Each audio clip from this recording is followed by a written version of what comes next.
All right, I got a 2003 Honda Accord. I'm gonna show you guys how to replace the light bulb right here and that one right there. They are called dome light. All you have to do is grab you a flathead. It could be a small one or a regular flathead like this.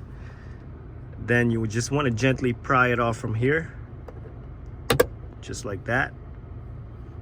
And then on this side as well. Now you want to be careful when you're doing this because you could easily break off that plastic clip. Go ahead and gently pry this one off. Oh, there we go. Now I don't have to replace mine, just wanted to show you guys how to do it. You could either pull this out using your fingers or you could pry it off like this.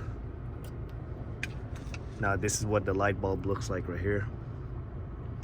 I'll have the part number listed up for you guys. When you get the new one, all you got to do is slide it up there, just like that. And then we're gonna go ahead and pop this back on. This is what the clips look like right here. So you just want to gently slide it up right there till you hear it pop like that. And then now your light bulb is working. Very simple, anybody can do it. You don't have to take it to a shop to replace that one. If this video helped you guys out, give me a thumbs up. Also click on the subscribe button, guys. Again, thank you for watching.